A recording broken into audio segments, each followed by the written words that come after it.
Yes, very good afternoon. How are you all? This is Kranti Reddy, your math mentor. Today we are going to start our 10th syllabus, that is for boards preparation. Boards preparation. So, what is the chapter 1? You already know what chapter 1 name is real numbers. What is the chapter 1 name? Real numbers. And what are we going to learn in real numbers? First, you are supposed to know. We are going to start with the introduction of chapter 1. First, introduction, yes. And then the fundamental theorem of arithmetic, very key concept. Then HCF and LCM and revisiting the rational numbers which we already know. Later on the summary or the conclusion of the chapter. These all we are going to learn in chapter number 1. So let us see introduction topic. Let us see the topic of introduction. So the introduction is for what? Introduction is for real numbers. What are real numbers? You would have seen so many numbers around you. Can you tell me some numbers around you? So, first person you will tell, sir, I'll count 1. Yes, 1, okay, no problem. Someone may tell, sir, it's 5 by 8. Okay, no problem. Someone may tell 0.2. Yes, no problem. Someone may tell, sir, I know pi. I say, okay, fine. Someone may tell, sir, root 9. Okay, fine. Someone may tell root 3. Okay, fine. These all numbers are called as what? Real numbers. Whatever numbers you learned till now, these all numbers are called real numbers. Now you may get a question, so what are the real numbers? What are the real numbers? So real numbers are basically classified into two types. What are these? They are, one part is completely to irrational. One part is completely to irrational. And other is starting with natural numbers. Next is what? Whole numbers. Next is what? Integers. Next is what? Next is what? Rational. So why I divide into two parts? A simple question. This I will consider as one part. This all I will consider as one part. You may ask question why. Let us say natural numbers means the numbers which you are counting. Start counting 1, 2, 3, 4, 5 and so on. So these are called natural numbers, indicated with letter n, and they may go on 5, 6, 7, 8, 9, 10. So we cannot count, so we'll just stop. So whole numbers is nothing but the natural numbers with 0 in front. So I can tell all natural numbers are whole numbers. All natural numbers are what? Whole numbers. Same way, after whole numbers, integers. What are integers, sir? All the whole numbers and negative numbers. All the whole numbers and the negative numbers. After that, rational. So I want to tell you one observation. All natural numbers are whole numbers. All natural whole numbers are integers. All natural whole integers are rational numbers. Now we need to understand these all rational, integers, whole, natural, irrational, all together are called real numbers. This is about introduction of chapter 1. Next. So according to NCERT, it's a very important concept. Now we are going to see what is fundamental theorem of arithmetic. So actually fundamental theorem of arithmetic talks about every composite number. What do we talk about every composite number? It's very simple. It tells that every composite number can be expressed as a product of its prime factors in a unique way apart from its order. So what do you mean by as a product of its prime factors in a unique way? I'm going to explain you now. Let us take first we should know prime numbers. So I told you as a product of its prime factors. So when I tell prime factor or factors, we should know what are prime numbers. So out of 100 there are 25 times there are 2, 3, 5, 7, 11, 13, 17, 19, 20, 21 and so on. So now, if you see the prime numbers, what are they? 2, 3, 5, 7 and all. Now, before knowing the prime factors of 60, I'll find the factors of 60 using the factor method. When you see what are the factors of 60? 1, 2, 3, 4, 5, 6, then 10, 12, 15, 20, 30 and 60. Out of these, what are prime factors? There are three numbers which are prime. What are they? 2, 3 and 6. So 60 will be expressed as a product of its prime factors only using 2, 3 and 5. Now you may ask, sir, unique way is very simple. They will be having 2, 3, 5 only. Now what do you mean by apart from its order? Apart from its order means, if I tell about 60, someone may start prime factorization with 2, someone will start with 3, someone will start with 5. Now all the 3 methods I have shown you, and I'm going to show that whatever you start with 2 or you start with 3 or you start with 5, your answer is going to be same. Now look at the fundamental theorem of arithmetic for one number 60. Look at this. 60. Start with 2, 1's place is 0. Divisibility rule 2. 0 to 4, 6, 8. So 2 30s are 60, 2 15s are 30, 3 5s are 15. You know, prime numbers stop. I'm writing. See, 60 equals to 2 into 2 into 3 into 5. So 2 into 2 into 3 into 5. So it is 2 square into 3 into 5. Here I started with 2. Now I told you, apart from its order, means I told you that you may start with 3, you may start with 2, or you may start with 5 because there are only 3 prime factors for 60. Now I am starting with 3, 3 20s, 2 10s, 2 5s. So what I am going to get? 3 into 2 into 2 into 5. So 3 into 2 square into 5. Now someone may tell, if I start with 5, what is going to happen? So we are starting with 5, 5 12s, 2 6, 2 3s. So 60 equal to 5 into 2 into 2 into 3. So 5 into 2 square into 3. If you see here all, whatever you see 2 is there, 3 is there, 5 is there, 2 is there, 3 is there, 5 is there, 5, 2 and 3. That's what tells as a product of its prime factors. What are the prime factors of 60? 2, 3 and 5 as a product of its prime factors. But order may be different. Why? Because here it's starting with 2 square, here it's starting with 3, here it's starting with 5. So this is all about fundamental theorem of arithmetic. I hope you understand, and I'm going to give you some homework questions. This question 100, question 625 and question 5100. So you people try the concept of fundamental theorem of arithmetic, then you'll learn it much more better. Thank you. We are going to learn LCM, HCF and relationship between LCM, HCF and product of two numbers. So first, according to your grade 10 NCERT or SCERT, let's see what is HCF. Highest common factor. What does it tell? Product of smallest power of each prime factor. This method we are going to use to find HCF. Same way LCM, we are going to use product of greatest power of each prime factor. This method we are going to use for LCM. And for the last topic, relationship between LCM, HCF and product of two numbers, this relation we are going to use. Using that, we are going to solve now. Now the two numbers have been given. Look at the question. The question is find LCM and HCF of 84 and 40. So using fundamental theorem of arithmetic. What is fundamental theorem of arithmetic? Tells revisit second video and look it out there. So let us start fundamental theorem of arithmetic for 84. So 84 is nothing but do the fundamental theorem of arithmetic. 2 table because 1's place is 4. So 2 4s are 8, 2 2s are 4. Again 1's place is 2, 2 2s are 4, 2 1s are 2. Again, so 2 plus 1 3. So this will be through 3, 3 1s are 3 7s are. So 84 is equals to what? 2 into 3 into 7. So 2 into 3 into 7 is nothing but 2 square into 3 into 7. Same way, let us find for 40. This fundamental theorem of arithmetic what we are doing. After that we will enter into LCM and HCF. So 2, 1's place is 0. So take it to 220 is a 40. Next 1's place is 0. Go with 2, 2 10s are. Again 10, 2 5s. Now 40 right here. 40. What is 40? How many 2s are there? 1, 2, 3. So 2 power 3 into 5.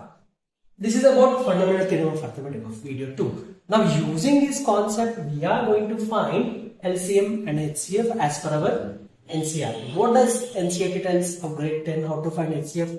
Product of smallest power of each prime factor. So let us do with HCF. HCF of 84, 40 equal to what? Product of smallest power of each common prime factor. Okay, each common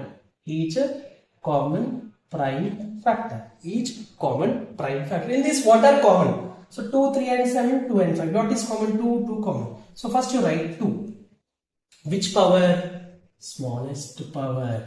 Now this is 2 power 2, this is 2 power 3. Which is smaller always? 2 power 2 is smaller. So our HCF is 4. What is HCF? Product of smallest power of each common prime factor. Now let us enter into LCM using our NCERT concept. LCM of 84, 40. Can I tell you about LCM of 84 and 40? Use the concept. Product of greatest power of each prime factor. Sir, first what prime factors are there here, sir? 2, 3, 7, 2 is already there. 2, 3, 7, 2 is already there. 5. So write 2 into 3 into 7 into 5. But which power? Greatest power of each prime factor. What is the greatest power of 2? There are 2. 2 power 2, 2 power 3. Which is the greatest? 2 power 3 is greatest. So take 2 power 3. Now 3 there is only 1, so only 3. 7 there is only 1, only 7. 5 there is only 1, so only this. So when you multiply this, what you are going to get? You are going to get our LCM. Like 2 cube is 8 into 3 into 7 into 5. So 5 7s is what? 35. 8 3s is what? 24. So what is 35 into 24? 4 5s 20, 0 to carry. 4 3s 12, 12 plus 2 14. 35 2s is 70. So 0 4 8 40. So our LCM is 840. So we got HCF, we got LCM. Now I told you one more thing. Again I'm telling, what does HCF stand for according to NCERT? Is product of smallest power of each common prime factor. We did it using this. Same way we did for LCM. Same way you are also supposed to do, only in this pattern in NCERT grade 10. Now we are going to see this relation. Product of two numbers a comma b is equal to LCM into HCF. When you should use this, first I'll tell you that. Then we are going to enter. So if you see here, our HCF was 4 and LCM was 840. Now when should we use this?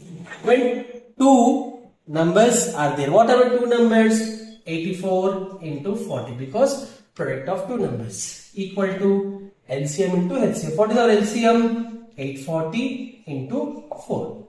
So if you see this and this, both answers are same. So then when will we use this relation? We will use this relation out of these four, any one is missing. Let us say, sir, now this is missing. Missing means x. Using this relation and transposition method, we get x equals to transpose to other and divide 84 into 40 by 840. So 84 ones are 84, 10s are 10 ones are 10 fours are. Can you see? We got our HCF back. So this method is used when out of these four, A, B, two numbers, and LCM and HCF, any one is missing, we can use this method. So I hope you enjoyed this. Let us continue learning more. The next topic of real numbers, which are some important concepts which you need to learn. The question is, why 5 into 4 into 3 into 2 plus 5 is not a prime number. It's not a prime number. So first, it's not a prime number means you need to know that what is the definition of prime number? Prime number has only two factors. What are they? 1 and numbers. What are they? 1 and number itself. So if this is having more than two factors, means it is not a prime. Exactly. Again I'm telling, if this is having more than two factors, it is not a prime. It's very clear. Now let us start with the question. It's very simple. If I see here 5 into 4 into 3 into 2 plus 5, 5 is common. Start with the question, take 5 common. When you take 5 common, so 5 will go out, so 4 into 3 into 2 plus 1. So 5 of 4 3s is what? 12. 12 2s are 24. 24 plus 1, 25. So 25 5s is what? 125. Now if you tell about the factors of 125, what are they? Why? Without doing anything, I can tell three factors. What are they? 125. As one's place is 5 is a factor. So how many factors I told without doing anything? 3 factors I told. So what is the prime? Only 2 factors. It should have 1 and number itself. But it has 1, number itself, and 5. Now if you find other factors also, you will get. So therefore, this is not a prime very clearly. So therefore, 5 into 4 into 3 into 2 plus 5 is not a prime number.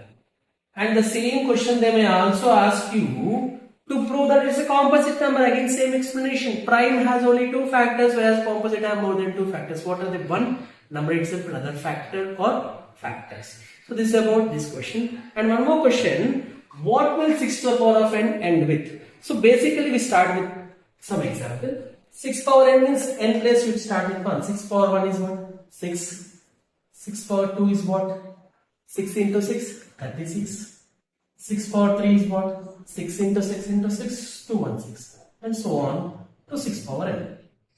Now he's asking you, before that can you see 6 power n ends with 6, 6 power 2 also ends with 6, 6 power 3 also ends with 6, 6 power 4 also will end with 6, 6 power 5 also will end with 6. Now is there any chance that 6 power n will end with number 0? Not possible.